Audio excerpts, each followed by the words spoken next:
All right, what's up, everyone? It's actually Jeb Bush, and I'm back with my guy Seth. And after quite a bit of a hiatus, we are back to talk some UFC 280 and Yes. UFC Strike. Yeah, we've had a bit of a lull in the UFC in general, and I'm so excited about UFC 280. This card is packed. So yeah, first of all, how you doing, Seth? It's been a minute. Buddy, I couldn't be better. I am so pumped because I'm here on a Friday night talking about my favorite sport in the whole world, uh, mixed martial arts. Any combat sport, really, especially mixed martial arts, especially the UFC. Even though there's a lot of competition running around lately, I don't know if you've been noticing this. I feel like there's a lot of fight promotions popping out of nowhere, and Dude. and they're doing really well. People are fighting is just the shit. It's just awesome.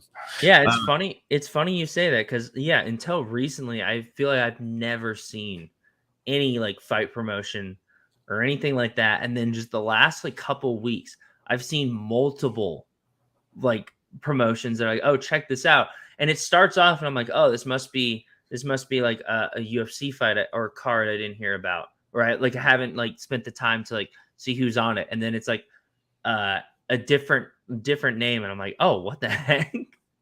Yeah, it's crazy. I mean, Jorge Masvidal's got one. You've got Eagle FC with Khabib. You've got Nate Diaz talking about starting his own fight promotion. Jake Paul has been, his promotion company, although it's boxing, is talking about getting into mixed martial arts. It's wild, but obviously none of them are better than UFC because we're here to talk about that and Strike and the 280 card is incredible. And I have been dormant. I literally have been hibernating lately because the fights just haven't, I'm not going to say they're bad fights. We've had decent fights, but they just haven't been there, right? We This had is this mega amount of like really impactful, really important fights, culminating in, getting to see my favorite fighter, Mr. Nate Diaz, fight for the last time.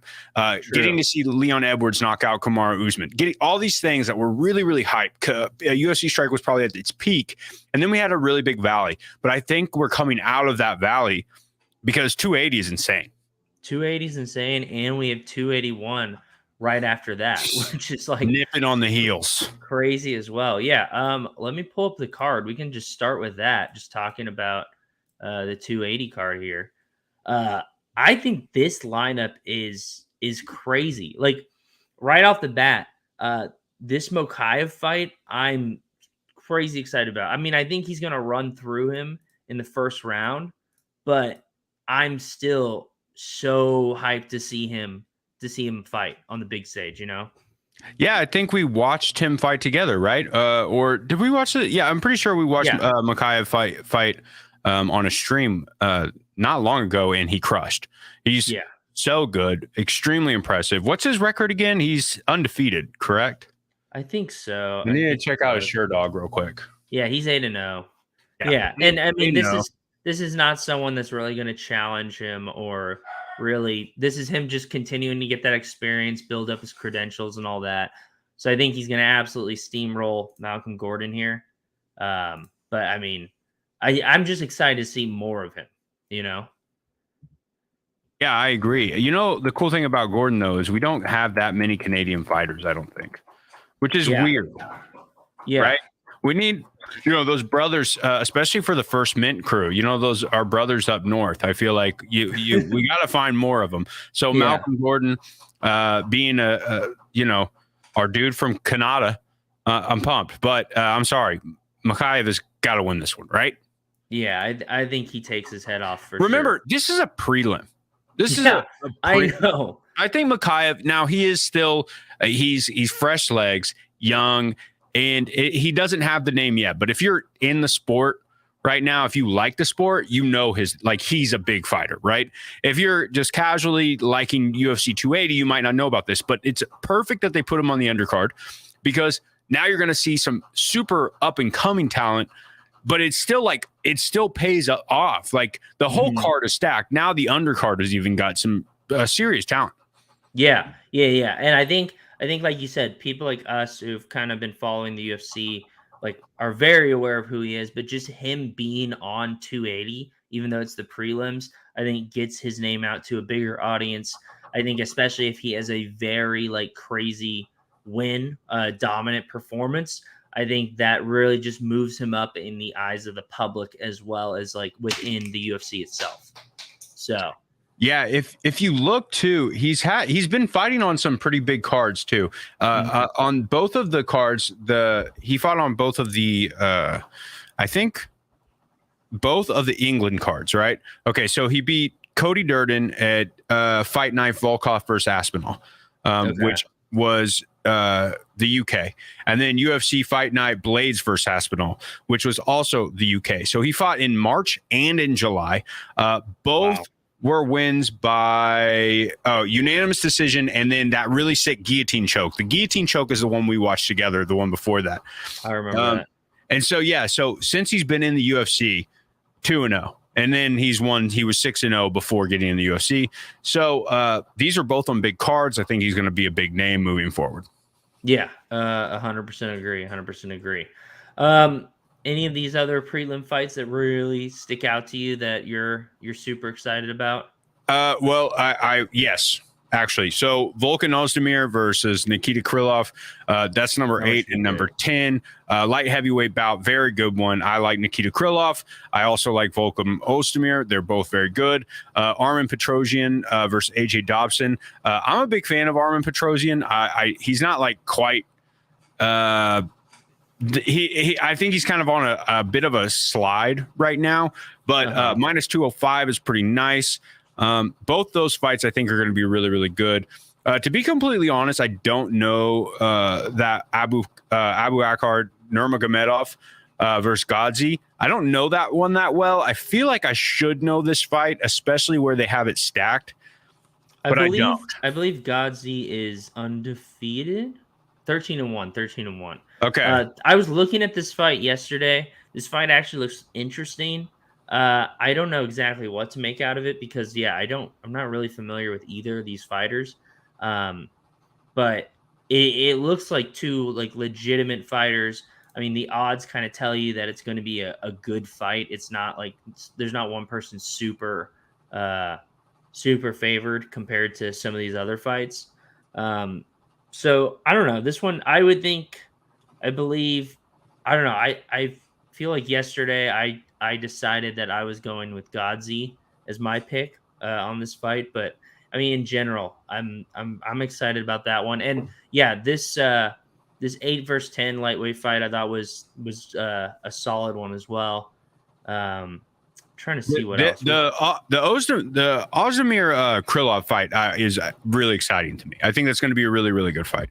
Nikita Krylov is I really like, and Volkan Ozdemir is not somebody to be tampered or fooled around with. And I feel like it's a really close guy, kind of almost pick 'em, right? Those odds are almost pick 'em, right? Yeah. Real quick about Godzi, I just checked out a Sherdog. So Godzi actually comes from the Contender Series, which is really cool. And he's coming off a loss, though. He is coming off a loss. So he has 2 fights in the UFC, one on the Contender Series to make it in, and then he lost his debut fight of UFC on ESPN 34. That was Luque versus Muhammad 2. So it's been just a little bit, but not too long. Yeah. And shout out to the Consigliere for stopping by. He says, I feel some real underdog energy on this card. And dude, I agree, the Consigliere, like so much. Yesterday, while I was kind of just like catching up on this card, I was building some DraftKings lineups. And I was like, holy cow, like these are easier to build than normal because some of the fighters I want to pick or the fights I want to target, like I don't mind picking the underdog. Like Charles Oliveira, I was picking, I think, like 60% to 40% versus Islam. And even Sugar Sean O'Malley is like one of the biggest underdogs. You did it. I did it. Dude, I've gotten much better at it. But Sugar Sean is one of the biggest underdogs on this card. Rightfully so. Rightfully so. I agree. But still, like I got him winning. I think he'll win. I think he'll win too. Like I mean, I know Petr He Yan deserves to be underdog. He deserves to be 100%. Yeah. And Petr Yan is like, I was listening to Israel Adesanya talk about it, and he was like, look, like obviously Sugar Sean is like very, very good. But if Petr Yan like just goes in with his game plan and doesn't allow Sugar Sean to fight his fight, like Petr Yan should win. And he picked Petr Yan to win the card or win the fight. I think that would be crazy if you just win the entire card. You got to fight everyone. You're winning. Dude, that would be next level. That's what Hamzat will do at some point, right? Yeah, well, that's what we think. I kill everybody. No, if he makes weight, he can make weight for all weights if it's possible. But, yeah, that's true. Consigliere, thanks for popping by. Yeah, that's awesome. And the real underdog energy. Hey, why don't you let us know exactly which underdogs you're feeling? I want to know. I want to know which ones that you're saying you think are like the hype, especially when we get to the main fight. But when we look down, go a little bit lower. So, all right, let's just say like from the get, right?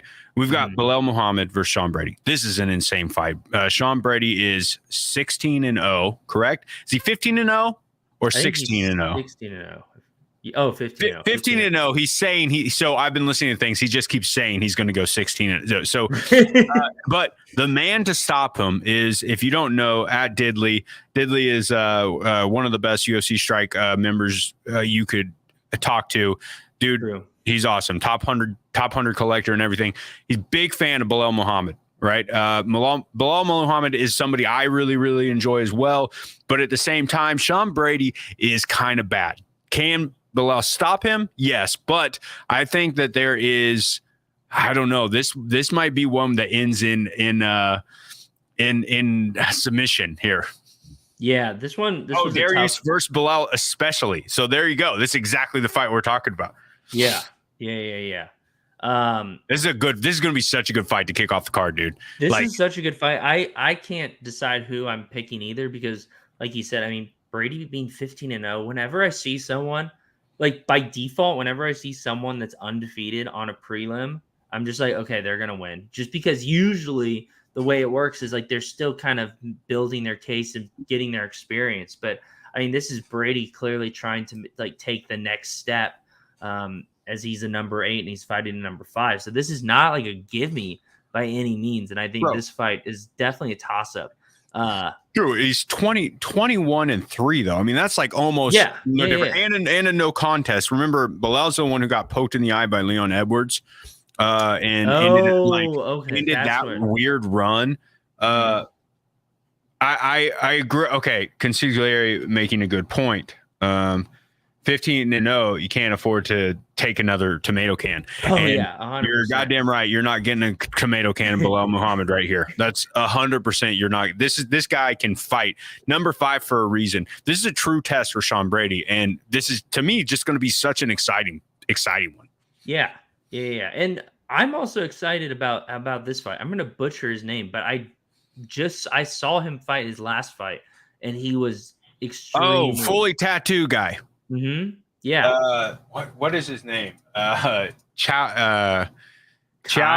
Baralo. Chow. Like that. It's something I don't remember how to say. But he was a great fight to watch too. Seeing him, he beat Armen Petrosyan last. Mm-hmm. That was an Armen Petrosyan fight. Got it. Yeah, that was it. Yeah, he was a great fighter too. So this whole card, like just the prelims, I'm pretty excited about, and I think this card is like there's a couple like fights up here, like Gamrot versus Darush. Oh, bro, literally every fight on the main card is just good. Yeah, a killer. Yeah. Consigliere was saying he thinks Darush could pull it off, and I do too. I am gonna go ahead and take Gamrot in this Gamrot. Why did I call him Gamrot? I do think Gamrot is. I mean, I know he's the favorite. I do think he's gonna win, but what's he favored by?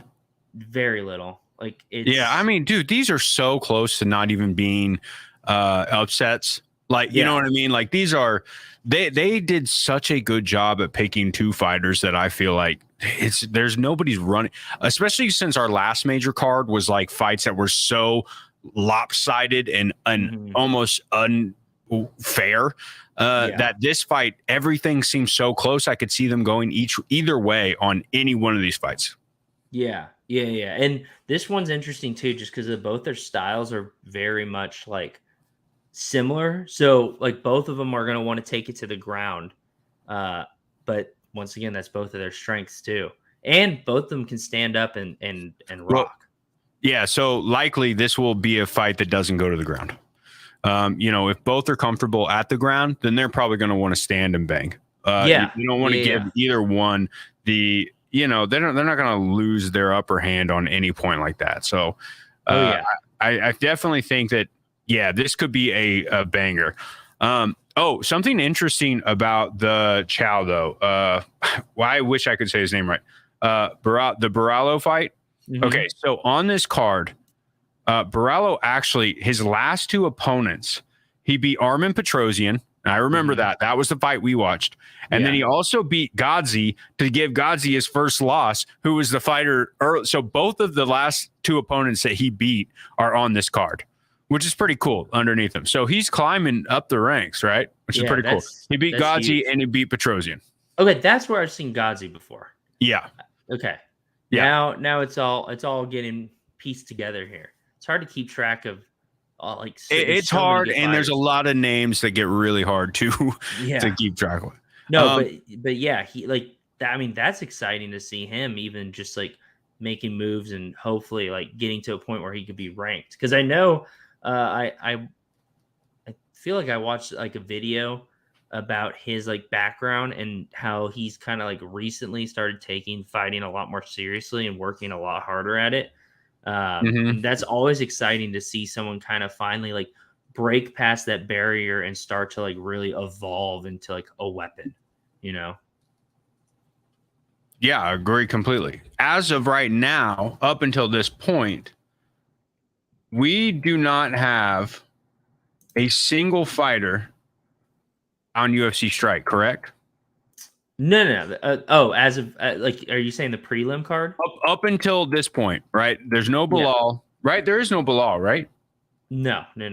And there's no Sean Brady. Correct. None of these guys have any moments yet. Makhachev should get a moment for sure, and he'll eventually get one, I'm sure. I think. Bilal Muhammad though did win the last vote, correct? For did he? To become the fandom? No. Oh gosh, I'm getting my. There's a lot of challenge stuff happening right now. So let me double check and see who won the last vote for the fandom.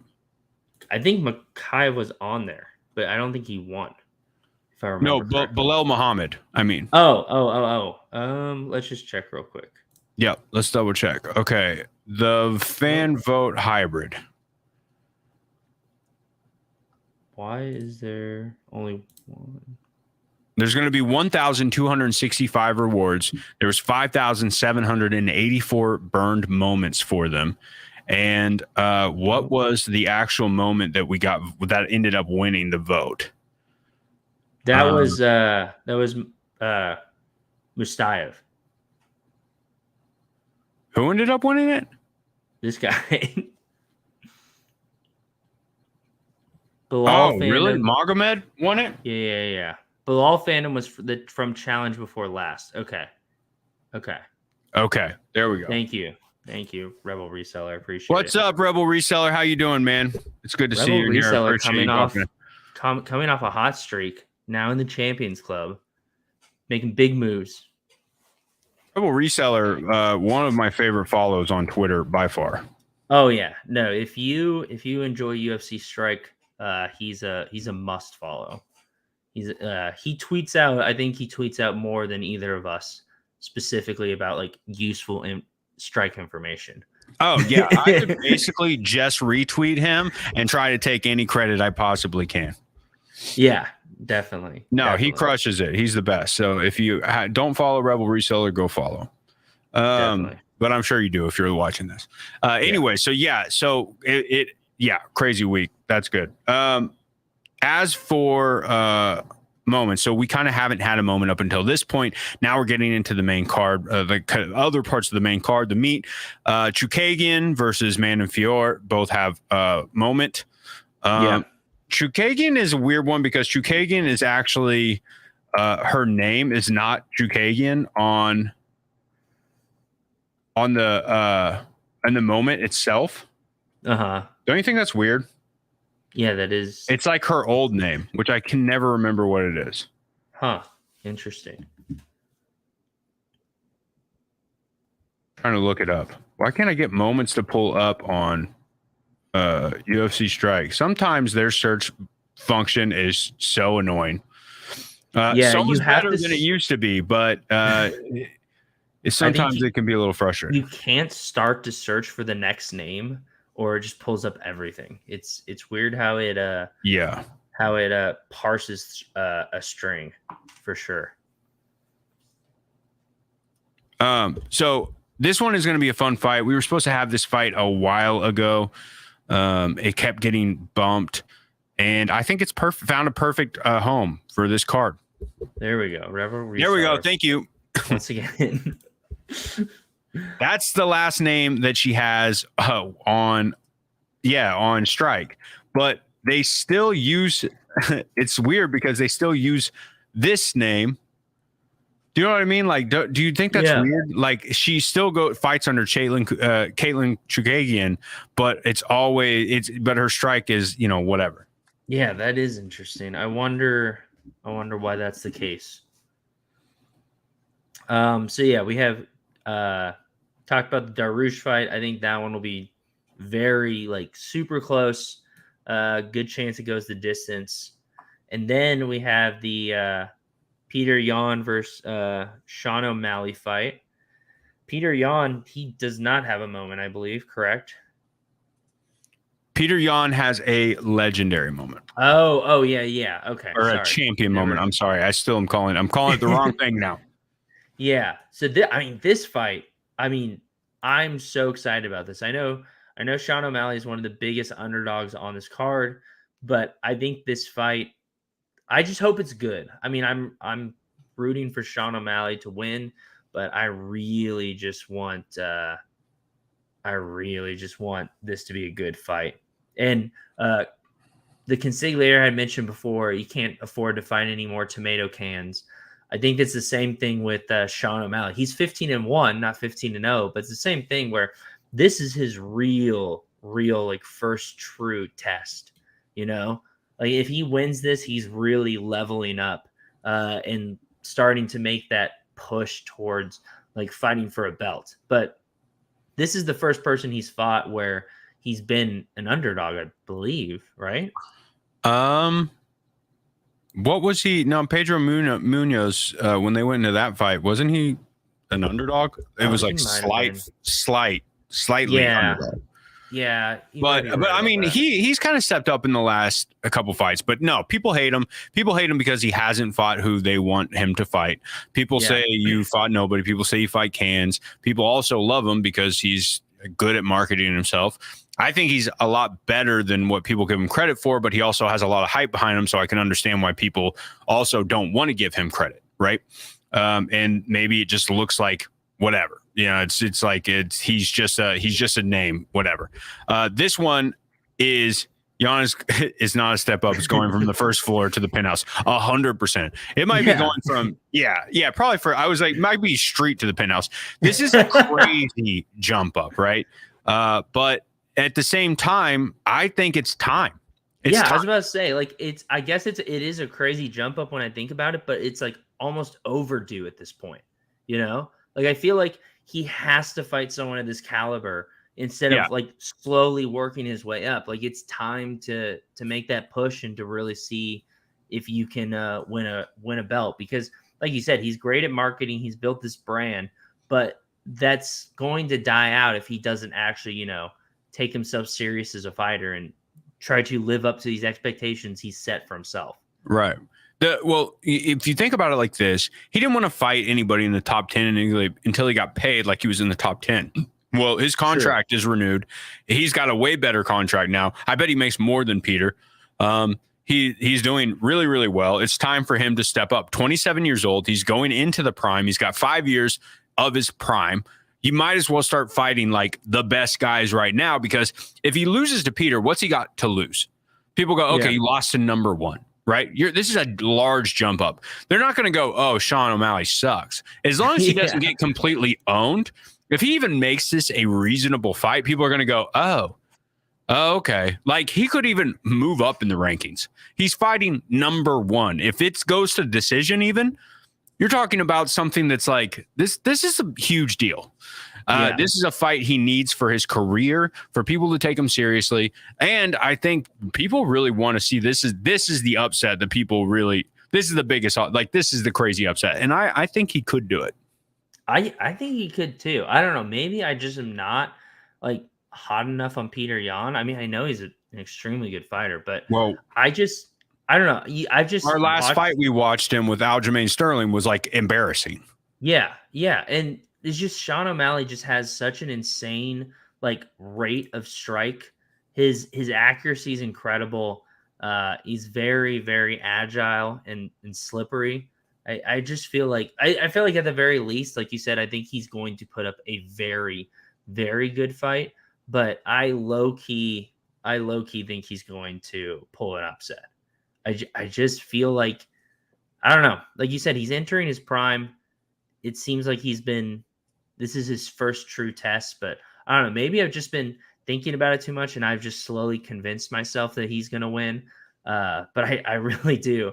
I really do think he's going to pull the upset. I don't think it'll be I do not think it will be a like he's going to destroy Petr Yan. Like if he pulls the upset, I think it's going to be close, but bro, it's like the fight it's not the fight I'm most excited for, but it definitely beats Aljamain Sterling, TJ Dillashaw, in my opinion. Like, to me, it's the second best fight on the card. I think it's the second best fight on the card too.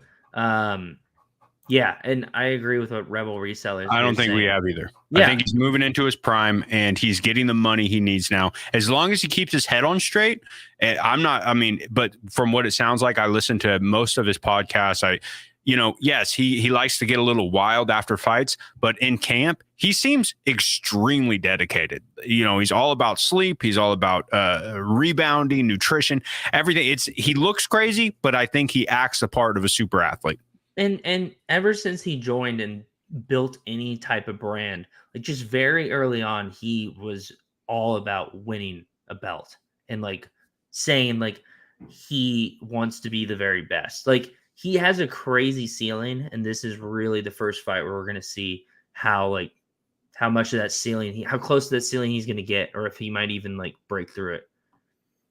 Yeah, agreed. Okay, I'm way more excited about the Sean O'Malley fight than the Sterling Dillashaw, like you said. But I'm actually pretty excited about this Dillashaw Sterling fight as well.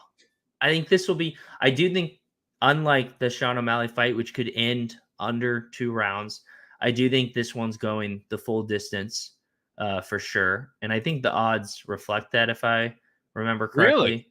I thought TJ Dillashaw might be able to. Oh, I guess they're saying it'll go under, or no. See, yeah. They're saying it'll go over 4.5. So they think it'll go the full, it'll go to decision. I don't know. I think Dillashaw's a really going back to what Clint Sigler said, like there's so many live underdogs on this card. I think Dillashaw is not a give me win by any means for Sterling. And no. Yeah, definitely not. Yeah, and I think this is going to be another just absolutely incredible fight. That's going to be like a lot of fun to watch. It'll be different. It'll probably be a lot of takedowns, a lot of ground game, but I'm very, very excited for this one too. Well, let's just look at, remember TJ Dillashaw got popped for, PEDs. So that's kind of he's got an asterisk next to his name, but 18-4, no joke, just like Aljamain's hair, no joke, very tall.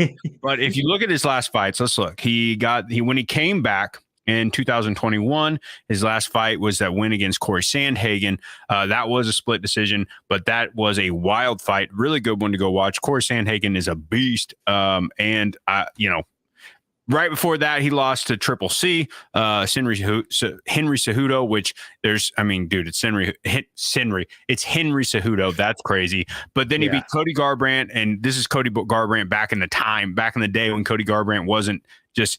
This was kind of on his way to getting knocked out a bunch. So Cody Garbrandt twice. I mean, the dude's bad. I kind of like hate and love Aljo at the same time. I kind of want Aljo to win this. You're one of these haters that the Consigliere is talking about. But I agree. I think I don't know. I have a really tough time picking this one. I'm not. No. I'm not an Aljo hater. I like something about him is annoying. Yes, come on, we can all admit. But dude, his performance against Petr Yan was incredible. This last fight. I mean, he did everything he needed to do and made Petr Yan look horrible. And he just made him look bad. It wasn't a very fun fight to watch, but he had back control that entire time, and that in the second round, I think it was just insane. I kind of want Aljamain to win, especially because TJ has been popped before. I think this is going to be an aggressive fight. Yeah, I agree. Yeah, Rebel Reseller, TJ kind of retired Cody. Yeah, I agree. And that sucks because Cody Garbrandt was a star, and his moment is $2 on the platform right now. And it's kind of a bummer because he just is getting knocked out left and right now. And I think it's kind of because of those nasty KOs that he took from TJ Dillashaw. Yeah. It is crazy how quickly Garbrandt skyrocketed and how quickly he's like falling right back down. Dude, yeah. It's all right. He can always go back to modeling. I mean, the dude he's an Adonis, really. He's small, but an Adonis. Consigliere, I want Aljo to win now too. I'm on your side. I'm on your side. I actually kind of want Jan. How terrible would this be? Jan's fall from grace. People talked about how Jan couldn't be beat, and then he loses the belt to Aljo, and then he loses to Sean. How crazy would that be? And then Aljo beats Dillashaw here, and now you're a whole nother step. Now you've got to go through more people just to get back there. That would be wild, and I think nobody would see that coming. But you're talking about completely rebuilding this division and weight class. Like that's what they're setting up right now, is a complete restructuring of the top of this weight class. Yeah, 100%. I kind of think we're seeing that in a couple weight classes in general, like with the heavyweights, just how like they've set up, like we had the Gone into a Vasa fight, and we're going to have it. Damn it! That's a great fight. I still get upset about that fight, but I mean, it'll be Gane's great, but God, man, Tuivasa, I just love him so much. Yeah, it'll be so interesting to see how that weight class like shakes out when it's all said and done, and then we're still waiting on people. Yeah, and then what's going to happen with Ngannou when he comes back? You know, like is he going to climb all the way back up and then just take the belt again? Like what's going to happen there? Like I'm so excited to see that, but it is interesting because we do seem to kind of be in this transition period where a lot of weight classes are really getting reshaped, I feel like. Yeah, no, I agree. We're ushering in a new time of superstars. And that's why, to get to Strike, if you're a Strike collector right now, this might be one of the best times possible, because if you're a fan of the UFC, you can start to pick out all these deals of up and coming Conor McGregor's, up and coming up and coming superstars that other people might not see when they're jumping in. Like in 5 years, some of the people that we're buying right now, which is what I love what they've done with like who they're picking to put on the platform. In 5 years, some of these guys are going to be the stars. In fact, less than 5. In 2 years, some of these guys are going to be the thing. We're really in a big rebuilding phase when it comes to the UFC. I mean, think about 5 years ago, Charles Oliveira was not somebody you were talking about like this. Islam Makhachev was not somebody you were talking. You know what I'm saying? Things can change quickly, and you can capitalize on that by getting in on those people who you think they have real potential. Yeah, I couldn't agree more. And I do think it's exciting that some of these moments are just a little more accessible even too, where like you can be like, oh, you know what? I'm going to stack a bunch of these contenders because I really think this guy has some legs. And, you know, if he does have some legs, there's a good chance there's going to be a burning challenge where I'm going to be able to upgrade all these contender moments maybe into a better rare moment, you know? like with how we did with Hamzat, they had with Paddy Pimblett. I think we're going to have more of that, especially with Series 0 fighters. So I'm very, very excited about that.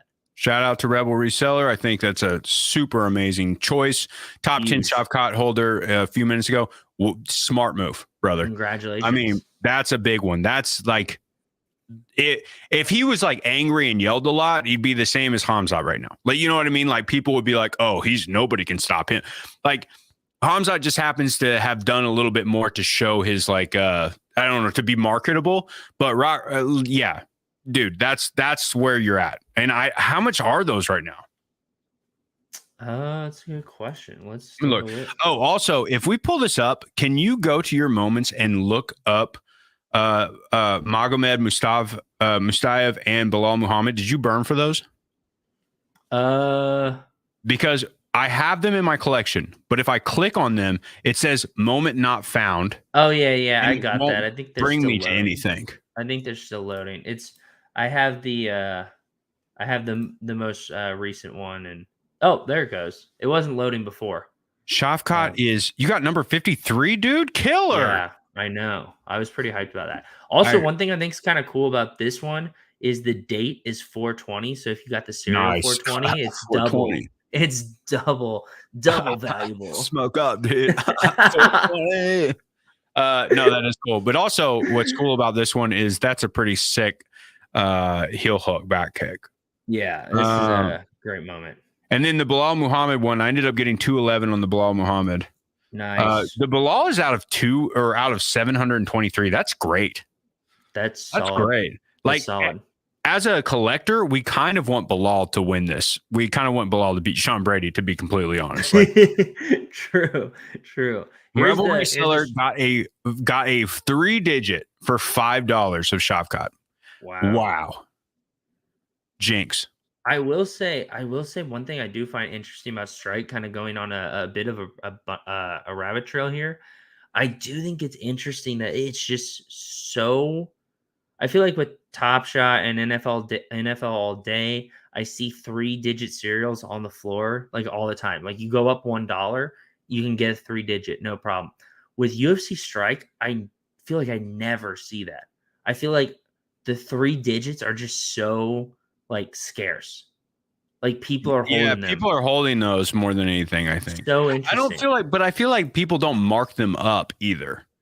Like a crazy amount. But yeah, you're right. There's a lot of like just holding 3 digits. You don't really see them. But when they do go on sale, people are just moving them. It's not like that. But like, look at this. $4. We go to, I wonder if we're going to go to 5. Like, I mean, this wall's crazy, but I mean, these like prices. $5. It's not, there's no 3 digits here. Like, it's so interesting to me. $6, there's a couple we're seeing. But yeah, usually I feel like with NBA Top Shot, NFL all day, you go up $1, you can find usually like a 3-digit. I feel like they're a little more sparse in UFC Strike. Bro, these prices are blowing my mind, and I hope nobody lost a lot, of moolah. I definitely did over the last couple weeks. But at the same time, Rebel Reseller bought them all. Good call. I mean, you're smart. But at the same time, I feel like this is the moment. If you really believe in this platform, if you're not going to get scared off by what happened, then I think that this is the time to be buying, because we were talking about this right before we went on. It's just, there's too many great moments that are just cheap as hell right now. They weren't this cheap. Like, I said this earlier as an example. Habib Nurmagomedov is being sold for like $8 right now. That's his debut moment on the platform. Yes, it's minted to 12K. And yes, maybe Habib is not the best. Like, maybe only certain people are going to love that moment. But to me, that's still like almost disrespectful for the debut moment of one of the greatest fighters of all time. True. At least is in the argument for it, like at least of modern time. To be $8. I don't get it. That was a $20 moment for so long. Like, we're really dropped that far? Yeah. I mean, I think it's a lot of things. Like, there's people that complain about Rebel Reseller is just got bags on bags. Number 3 Khabib holder. That's impressive. I will say, you're buying the right people.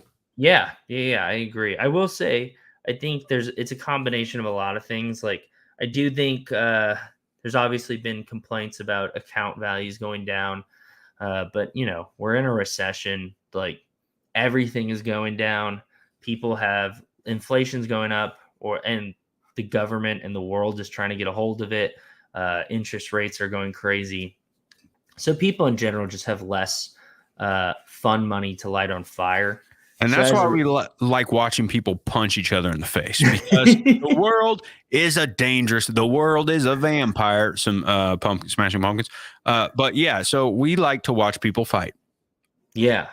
So I will say, like, uh, I think a good practice, whether you're in UFC Strike or crypto or the stock market or anything like that, is just dollar cost average. Don't buy everything. Don't fire off like your whole budget in one day. Like, take your time, watch trends, spec buy, make stacks of players that you think are like significantly undervalued. Just don't rush into anything in general.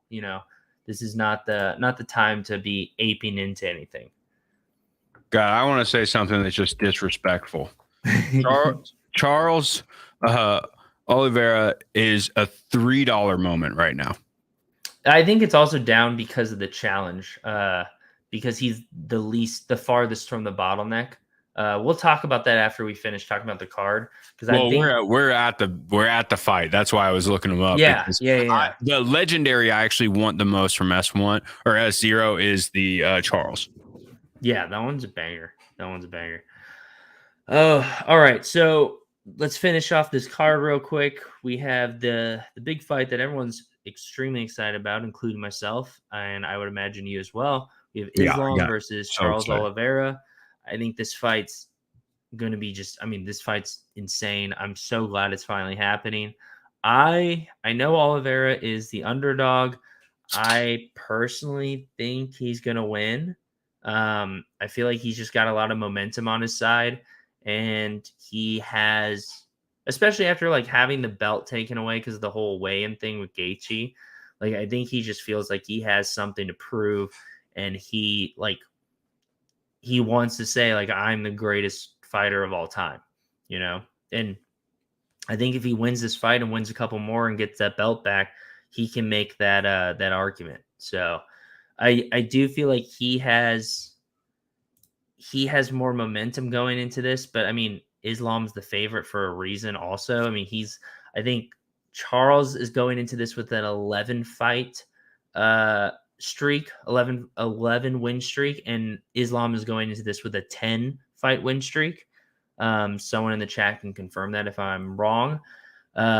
So both of these guys are just like absolutely like, they're two trains like going full speed ahead, and they're coming into like a massive collision. It's 11 and 10, but I I was right. I want to say something about that record though. Okay. This is all right. So I'm with you. I think Charles is winning. Well, here's why. I have not given Charles the credit he deserves the last 3 fights. And every time I say, I'm not doing that again. The guy, he amazes me every fight. He's a straight dog, and he's one of the most fun fighters you could ever watch. And for some reason in your head, when you think about him, when the fight's not happening, you're like, nah, it's not going to be that Gaethje fight. Now, he was more of a dog than Gaethje. He sat there and stood and banged with one of the nastiest fighters in the division. Now, look at his last 11 wins. We can go all the way down to like Clay Guida. It's like Poirier, like Gaethje, Chandler, right? Kevin Lee, Tony Ferguson, Michael Chandler, Dustin Poirier, Justin Gaethje. Yeah. The who's who of some killers out there. And he beat them all. He beat them all by submission. TKO. There's one decision. The decision was Tony Ferguson, but it was a unanimous decision in a 3-round. I mean, are we joking? I think to touch on what you were saying earlier about how just like you bet against, like, you can't bet against him. So after the whole weigh-in issue, I basically got talked into by people in the Team Hold UFC Strike chat. Everyone's like, dude, he's gonna lose to Gaethje. Like Gaethje's like a killer. And on top of that, when you're trying to when you try to go and cut more weight, it's just so taxing on your body. He had the belt taken away. Like he's just not gonna be in the right mental state. And then he comes out and just absolutely just makes a statement with that victory against Gaethje. And I think I feel exactly how you do, where I'm not down on Islam at all. I think he's an incredible fighter, but I just can't bet against Oliveira anymore. Yep. I can't. I that's exactly how I feel. And I'm not saying that but every time that I go, oh, dude, Gaethje's going to win, or, oh, dude, exactly. Whatever, Dustin Poirier. I remember really wanting Dustin Poirier to win. Everybody loved Dustin, and people wanted him to, and he couldn't do it. And I remember him crying after the fight. It was so crazy. But at the same time, it just makes me I start to love Charles more and more. I respect his story. I respect where he's coming from. I think that he is more than, what else could he do to deserve and earn the respect from the fandom? And I think he hasn't had it so long. Everybody's always choosing his opponent, and it keeps coming out and showing us that he's the best fighter. He's so good. And I don't know the odds of those last couple of fights he had off the top of my head, but to bring up your point, him fighting Gaethje, him fighting Poirier, there's no way that people were rooting for Oliveira over Poirier. Everyone was rooting for Poirier to win that. Everybody wanted Poirier to win that. Exactly. And so Oliveira has just constantly taken almost, I'm hesitant to call it disrespect, but it's the only word I can really think of. Just proving people wrong that have underestimated him. And it's reaching that point where you just can't root against him. You can't bet against him. I want Oliveira to win this fight. And I think this is the first fight where I've truly rooted for him, which, that may be the kiss of death. Who knows? Maybe I'm bad luck. Maybe me finally switching will cause him to. Yeah, it might end up ruining it for, because I think everybody is a little bit switching here. I think people want Oliveira to win more than they want Islam to win, and partly I think even because Oliveira technically is the underdog here. Well, also everyone loves an underdog. Khabib never fought Oliveira, right? That's something that never happened. Now, this is like mini Khabib, who's going to be cornered by Khabib, which might be one of the biggest bonuses that Islam actually has. This is such a big deal. I also like what Rebel Reseller says. Islam will be champ in 2024, 2025, regardless of the outcome on Saturday. I don't disagree with you. I think Islam has champ written all over his very sculpted DNA. Body. Yeah, he's going to be champ eventually. Do I think, though, I want Charles to win this for more than a few reasons. And one is just he never got to fight Khabib. Let him show that he can beat this style of fight, that he's good enough. He's training, and let's finally put everything to rest. Let him be the champ one more time. And then if he can kind of go out on top from there. There's no one else for him to really beat in the division. If he beats Islam, I think. I'm trying to think of who else is coming up. There's other people coming up. There's other people, but I think if he wins this, to your point, he can kind of sail off into the sunset, have a complete career. He gets that 12th win. He can defend the belt, build up that win streak as high as possible. But it's just this is that final hurdle, I think, because even we were saying, people are finally turning and really coming around on him. So if he wins this, I feel like the UFC fandom is going to be a huge support, and he's going to get that love that he kind of never exactly has gotten in his career. So I think this is just a huge moment for so many different reasons for him. I think that after he beat Gaethje, though, people kind of flipped on it, and people were like, "Damn, we really didn't think that would happen." I also brought up Islam's past 10 fights, right? Because he's on a 10-fight win streak. Now, some of them are great. Arman Tsarukyan is somebody who I'm collecting multiple moments from. Excuse me, because I think Arman's really good, and I think his only loss. Oh wait, Arman just lost again, though, didn't he? Yeah, damn it. He lost to Gamrot. I forgot he lost to Gamrot. But anyways, I still like Arman a lot. But anyways, so his last 10 fights were Bobby Green, Dan Hooker, which I do like Dan Hooker, but we're not talking the same caliber I mean, fighters. I like Bobby Green too, but I yeah, like Bobby Green too. I don't This think is not the anyone same was way. like thought that he had And remember, a fighting Bobby chance Green there. was on short notice there. I can't remember who that fight was supposed to be. And then you got Thiago Moises, Drew Dauber, who I like, but also he's still not quite that other level. Yeah, I mean, a bunch of people that, you know, not the same caliber that Charles has defended his belt against or won his belt against. 1,000%, 1,000%. But I'm not taking away from Islam. Islam is incredible. Yeah. He is he could win. Like this is such a good card.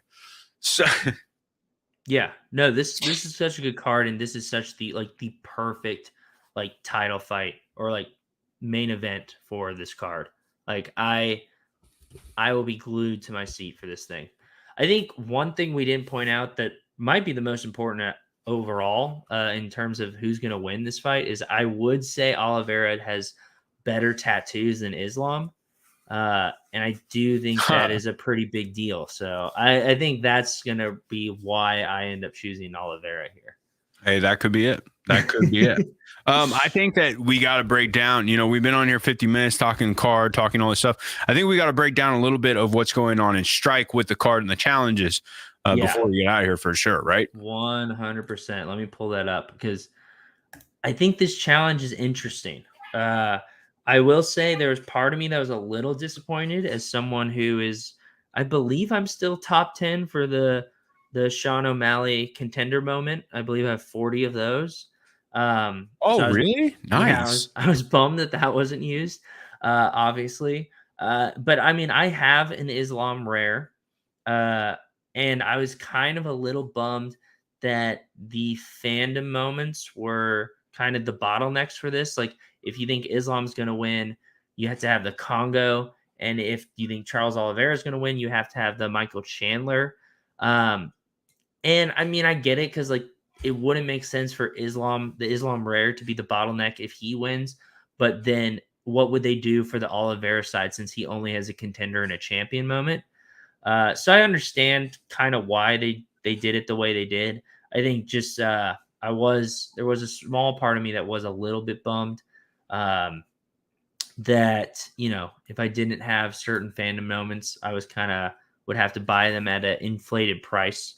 But it does, to Rebel Reseller's point, it does keep the mint count really low this way. I do think there's a very good chance, regardless of who wins, the fandom moment from this collection challenge could be the bottleneck for the fandom set, which will be interesting because I believe Leon Edwards fandom is the bottleneck right now. Someone correct me if I'm wrong, but if he gets pushed out, I believe Leon Edwards is at 558, if I remember off the top of my head. But if he gets pushed out of the bottleneck, that'd be interesting too, because, you know, low key, that's a moment that I want just because it's such an iconic moment. And if it gets pushed out of the bottleneck spot, it's going to dip in price significantly, just because people won't feel like they need to stack them because it's the bottleneck to the set. You know, that's how people play this game right now. It's wild to me that out of the fandom set, you've got Pereira at 160 versus Leon Edwards at 130. Also, Pereira does have fucking up. Bro, I will say this. When it comes to mint counts, though, it's 618 to the 553. Hamzat's at 580, so just barely is not the bottleneck. And, you know, it's close enough almost. And let's see. Yeah, so it's like Pereira, Leon Edwards, and Hamzat that are like the lowest mints. Bro, I'm looking at some of these, and Israel Adesanya, boy, I lost out on that one. I sold to Tom Brady to get another Israel Adesanya. Yeah, you're telling me. I mean, thankfully, I just held the one I had, but still, I also am so. I thought that moment was going to the moon. I don't know. He's my favorite fighter of all time. I'm such a giant Adesanya fan for so many reasons, and Yeah, I don't. That one's a rough one. I feel like if there's a moment that needs a little bit of burning, just a little trim, that might be the one.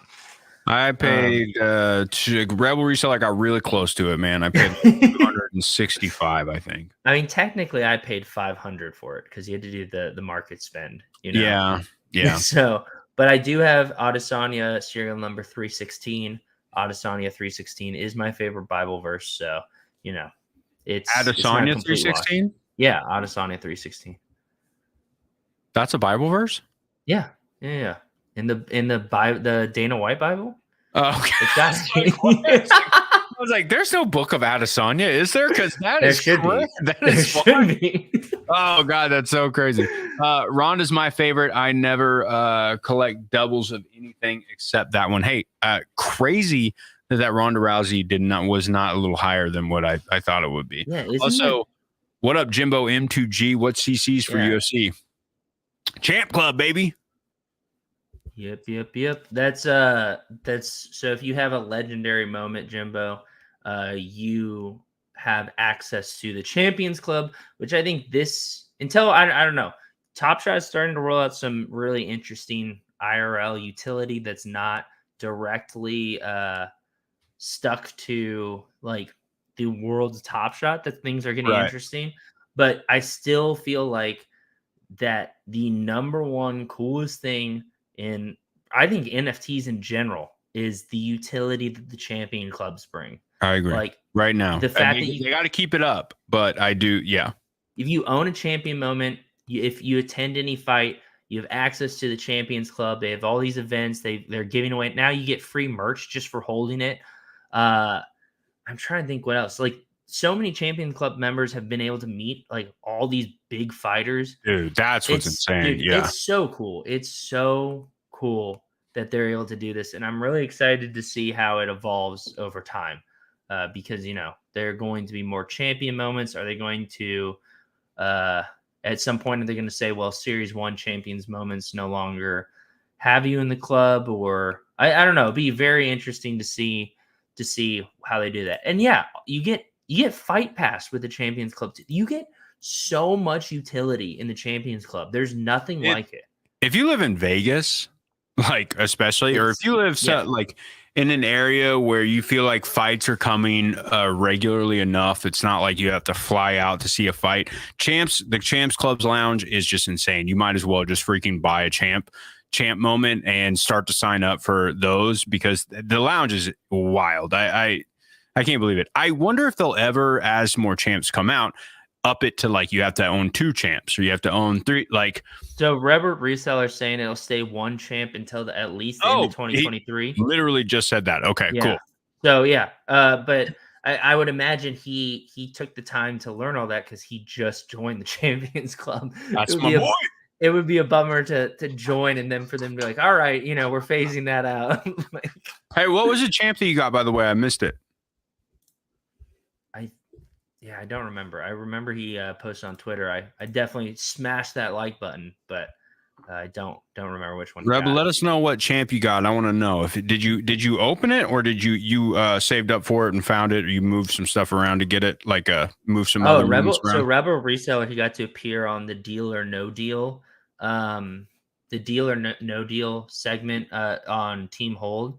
So Team Hold did like Mike did an 8-hour stream for the opening of the NBA season, and LG came on and gave away a handful of packs that he had been holding on to. Really, really cool of him. Just did it to like give back to the community. I mean, LG always shows love to everyone in the community consistently.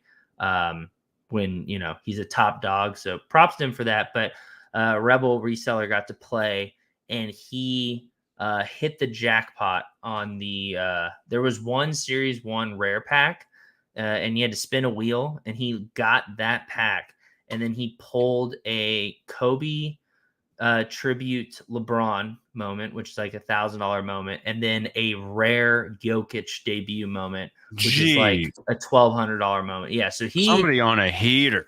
Yeah, so he turned that in for a champ.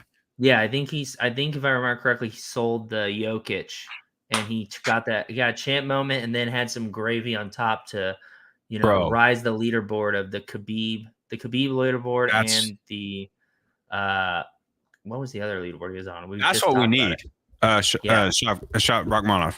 yeah, that's it. That's what we need. We need more Rebel resellers out there, because that's what I did too. I every big sale I've made has gone directly injected into UFC Strike. And yeah, I've lost mostly. You kind of lucked out. You're at a time where it's low when you put like a big purchase in.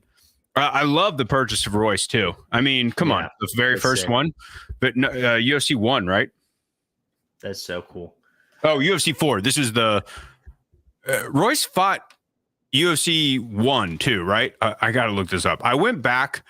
I wanted to get a job with UFC a while back. And I wanted to do like a history commentator.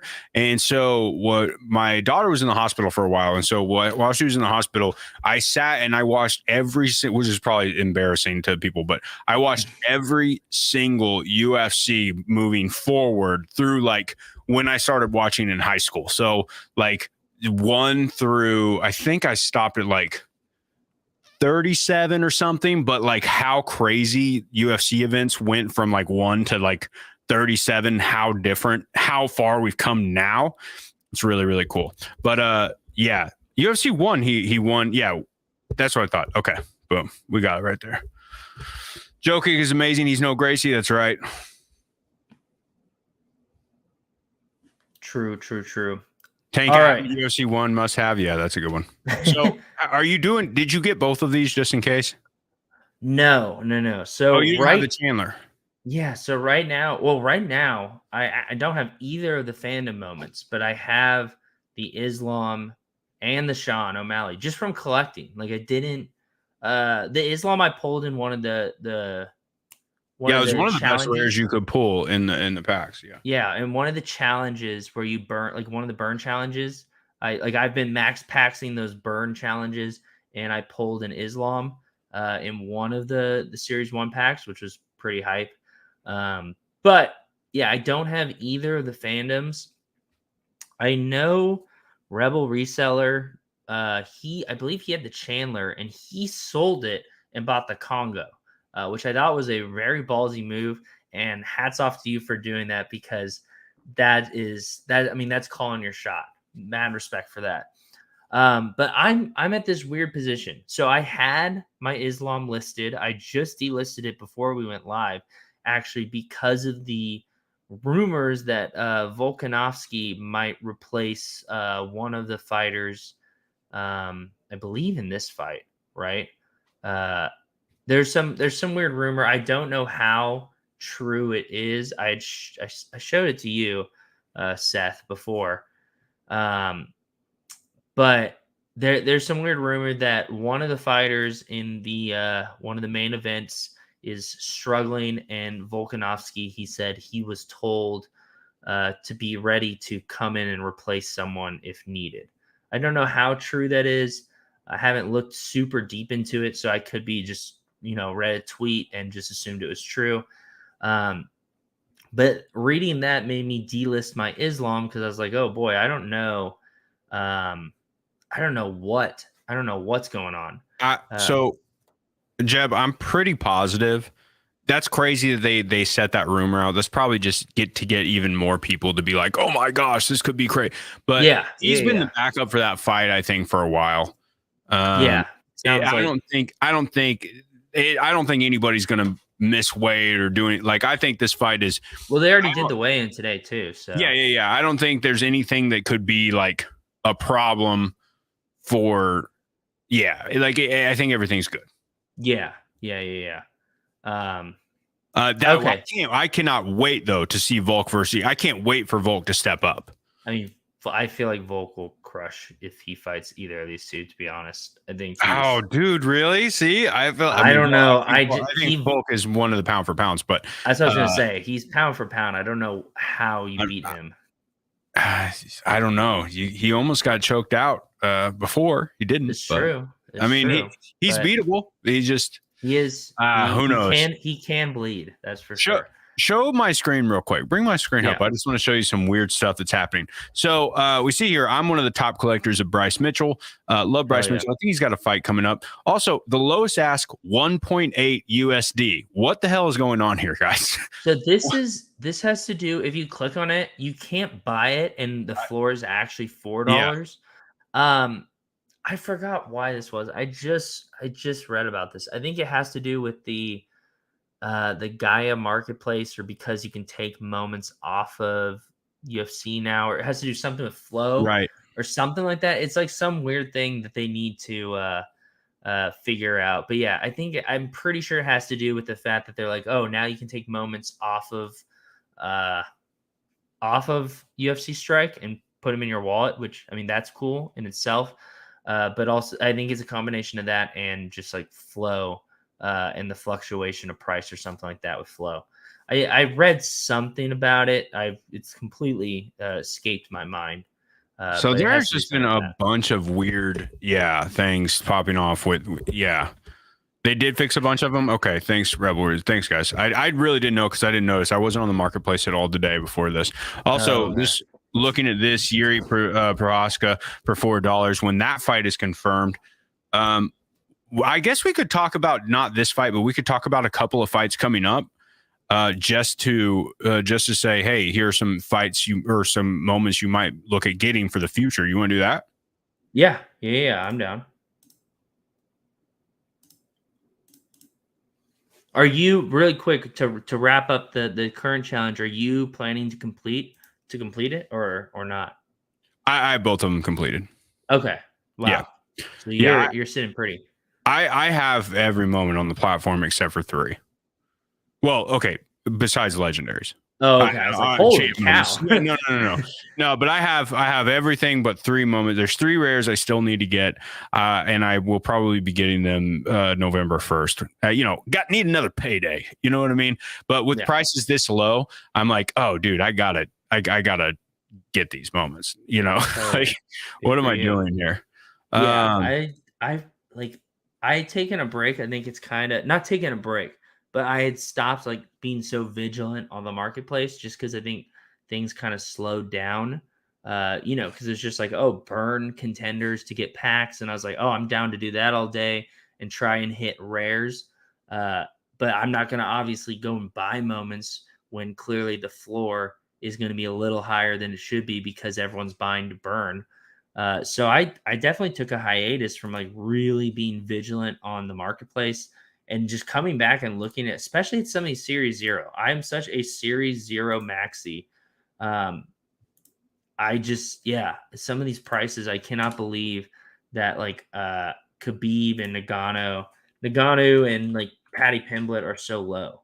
Like you can get. I want to go back through and get some of these, like from S0. I haven't actually made that very many purchases since. I don't know. It's been about a month since I bought stuff because I had just had so much. Like I'd burned, like I had so much excess. I had been stacking S0s, S1s for a while, so I was able to burn anything without basically buying anything. And I've been collecting every rare. Every time I get a little extra dapper, I would buy a new rare, buy a new rare, buy a new rare. And now I have also a lot of dupe rares that I didn't move that I should have. I wish I would have moved at a certain time when I thought they would, like when they were probably peaking. I just wish I would have moved them to finish my collection right now and just have that dapper bounce, because I definitely have enough dupe rares that I could have got into another champion moment. And I want one. The champion moment I'm aiming for is the Charles Oliveira one. That one's a banger. I do want a champ moment at some point for sure. It's definitely on the list.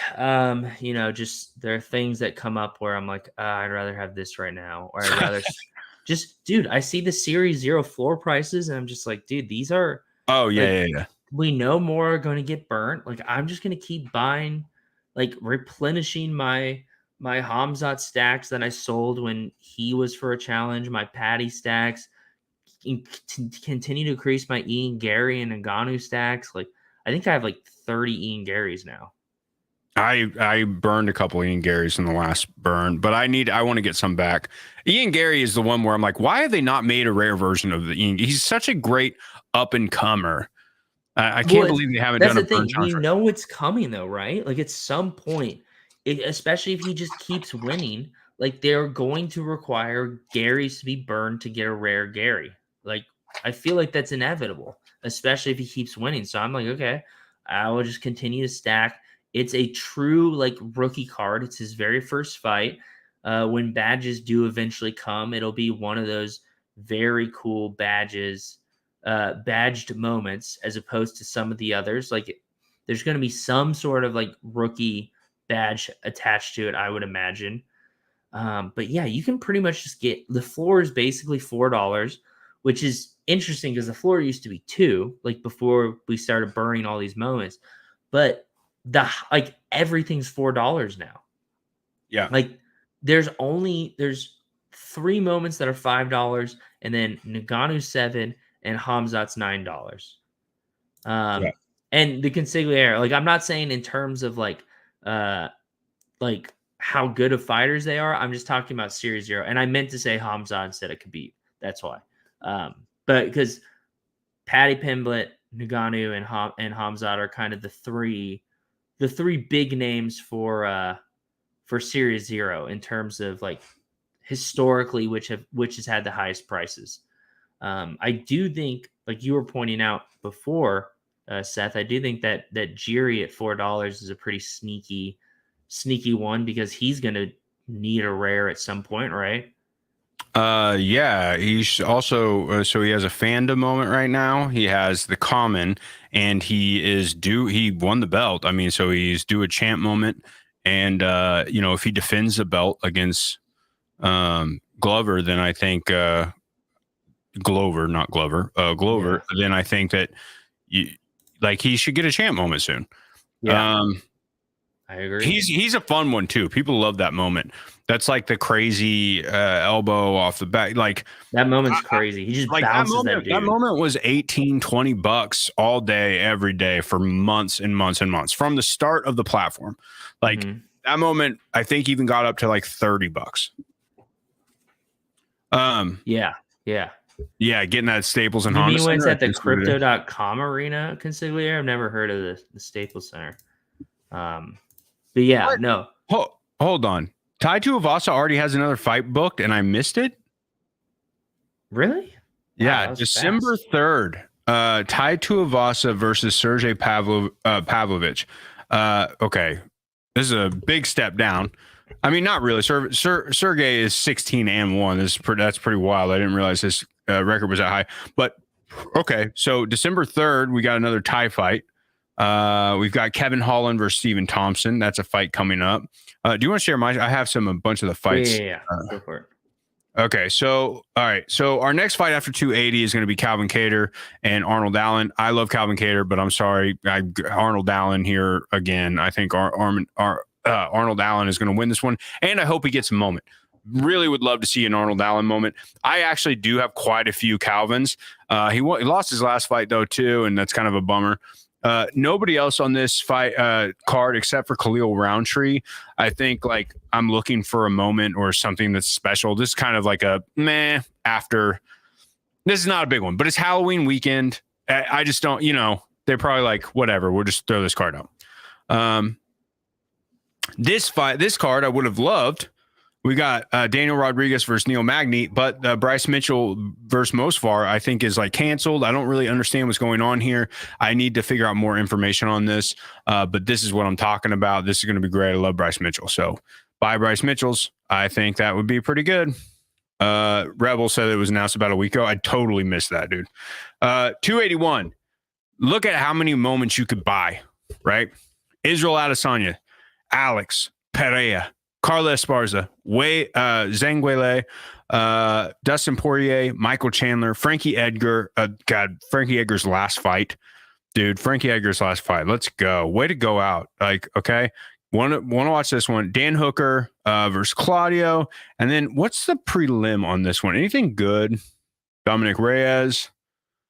Petrosky. So we got Petrosky and Wellington Thurman, both people that we could have, probably both people that would be used in a challenge. So you might as well pick these up now.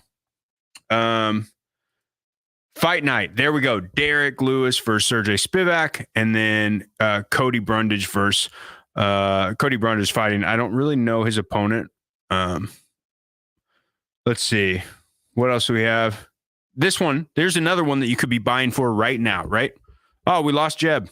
Sorry about that, Mike. I was like, what happened? Oh, it's just me on Jeb's channel. Oh no. Take over. Okay, so this is one that I feel like this is about how far out where you can start buying for that actually might make like a kind of like a weird. Wait, Arlovsky's on the Cater card? Okay, never mind. It became a great card. My favorite fighter.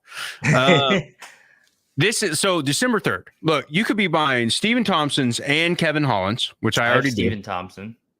You could get Tai Tuivasa right here. We've got. I mean, I feel like this is a kind of a perfect one. Oh, another Mark DeCasey fight. That's good. He's really been showing out lately. I like him a lot. And versus Michael Johnson, who people love. This is like Angela Hill. Clay Guida has a rare. Yeah, you can get a Guida. This is a perfect one to start buying for. If like where these moments are really low, and you might be able to spike some sort of cool challenge, right? Mm-hmm. Yeah, I agree. Especially because there's a lot of rares. There's a rare Tuivasa, rare Stephen Thompson, rare Kevin Holland's a rare. Yeah, Clay Guida's a rare. Yep. And then you have about the perfect amount of, you have like three. And Matt Schnell, dude. And I've been waiting for another Matt Schnell fight. That last fight was so good. Yeah, I've been waiting for another Danger Matt Schnell fight. So you also have a common here, and common here. Right here. So this is a perfect one to buy for. Big brain. And 282, the day after my birthday. I mean, this was maybe one. That's like 6 days after my birthday. Crazy. Oh, nice, dude. Birthday bros. This might be one of the best fights, I think, of the year. This last fight was so good and so back and forth. If it wasn't for another fight that just got announced, or the fighter that just got announced in Hamzat versus now my name is last fight, Hamzat and Holland? No, not the last one. Why can't I think of his name? Oh, Burns. Yes, thank you. Burns. Yeah, Gilbert Burns. Hamzat versus Gilbert Burns. That was my favorite fight of the year, but it wasn't actually better, I think, than the Yuri Prohaska Glover Teixeira one. But I just saw that we are getting great fight here. Sean Strickland versus Jared Cannonier. I saw that Burns is going to fight Masvidal. Yeah, I saw that they just announced that too. Yeah. That'll be a really good fight. So we need Burns. We need a Burns moment. First of all, he deserves one. He's the man. He's freaking game as hell. And you can buy a Masvidal moment now for probably pretty cheap. And I bet that's going to be a good selling fight. There's two fighters people love. I don't see a world where Masvidal wins, because I think Gilbert Burns is actually a great fighter. But I think Masvidal gets probably absolutely washed, unfortunately. Bro, I can't believe I missed that Arlovsky was on this fight. Where is it? Is he that far down? Is he on the prelims of a...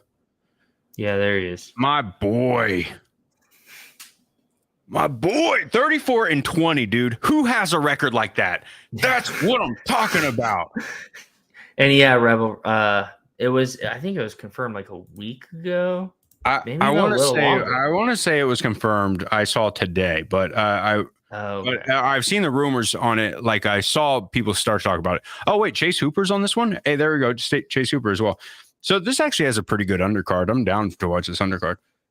Yeah, this looks. I mean, I'm excited. Like we said earlier, it might have been before we went live or during. I don't remember, but it feels like things are starting to get going again after kind of a little bit of a lull. Like not an off season exactly, but we've had some Saturdays without cards. We've had a lot of fight nights. Feels like 279 was forever ago.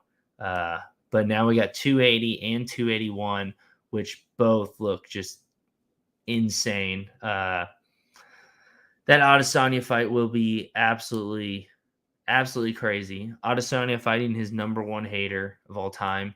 But It looks real quick just to make sure.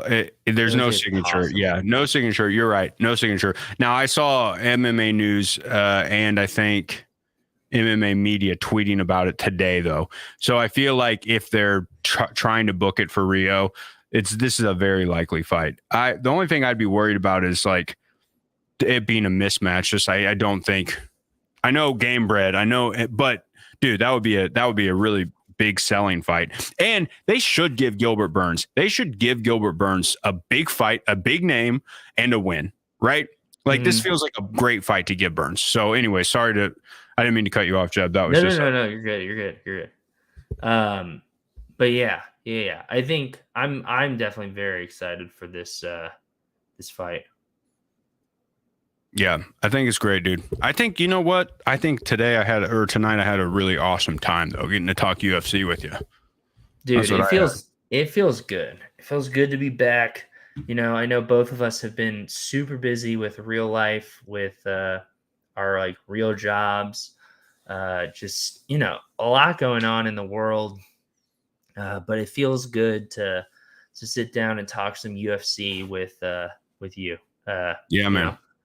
I'm excited to watch this fight, and I have a feeling we'll probably be doing some content in between 280, talking about 280, and then looking forward at 281. So definitely. I mean, I can see us doing a bit of a wrap up once 280's done. It's got so many big names on it, and the challenge will be wrapping up. But I also really want to say thank you to anybody in chat today. Rebel Reseller, you're one of the best. Consigliere, thank you guys so much for hanging out while we're talking. It really helps when you're live streaming to just have people to bounce ideas off of and talk to, especially two people who obviously you guys know what you're talking about.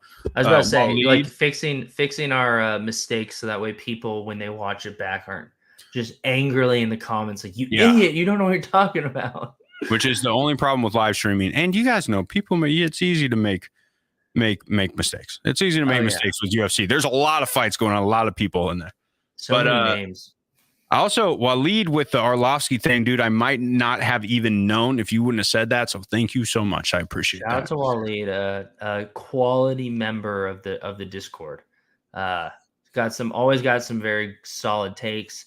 He's a Max Packer like myself.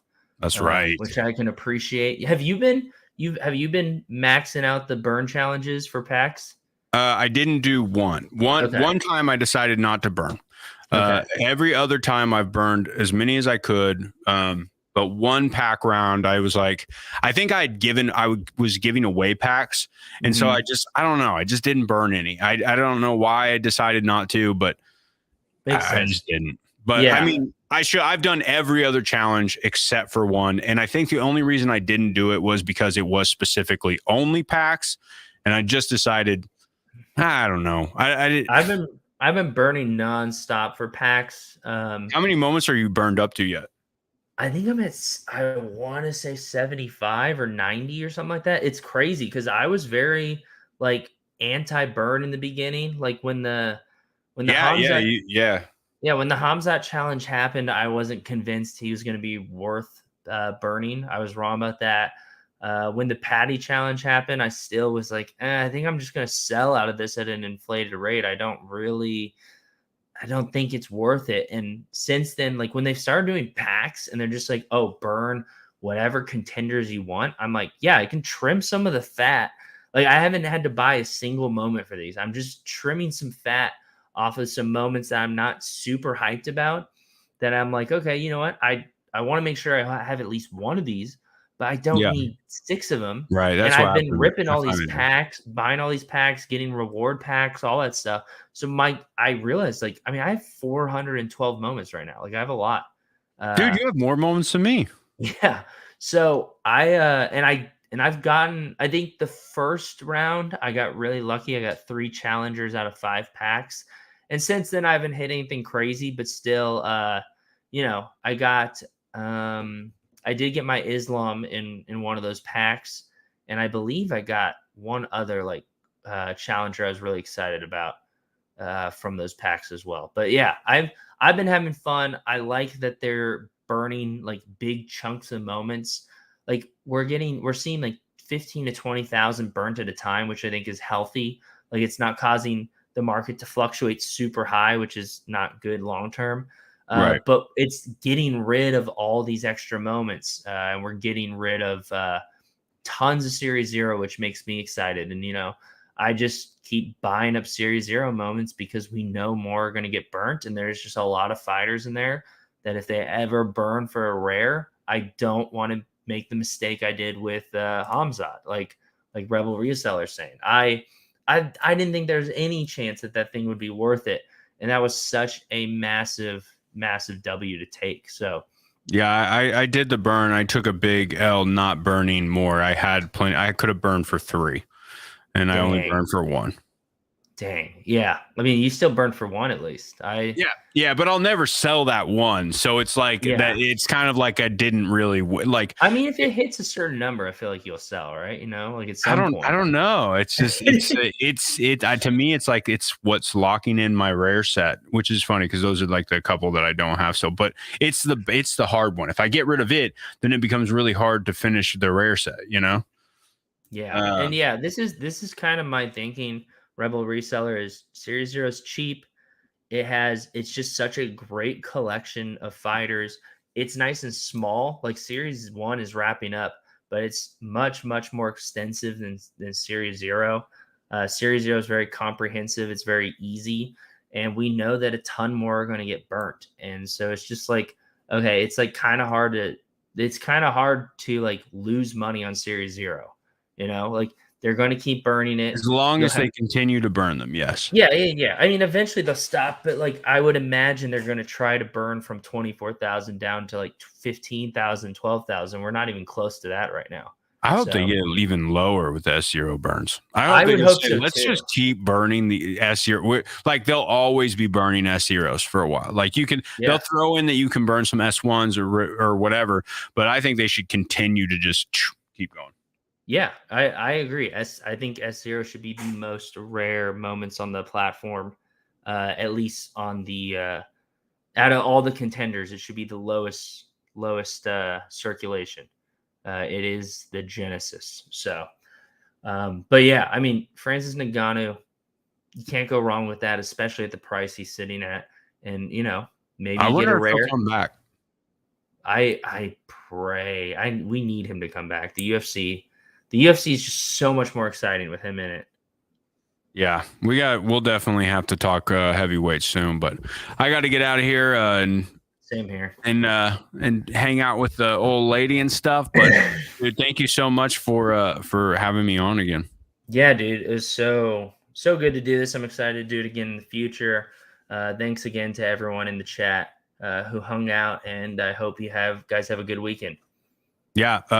Well, hey, if you're not in it, if Rebel Reseller Consigliere, if you guys aren't in the Shot Talking Discord, you should go check it out. There are a lot of really good people in there as well who talk UFC Strike. I know UFC Strike Discords are a little fragmented. I know Team Hold's got a great UFC Strike Discord and all that. So I'm not trying to steer you away, but we also have some great people. Go check it out. Yeah, I'm in both. You gotta be in both. There's really good people in both of them, and usually during these fights, we're going to be either live updating on Discord. Sometimes I even do stream or hang out in Discord watching the fights together. So if you want sharing our DraftKings lineups before the card goes live, yeah, get in and hang out, and we appreciate you.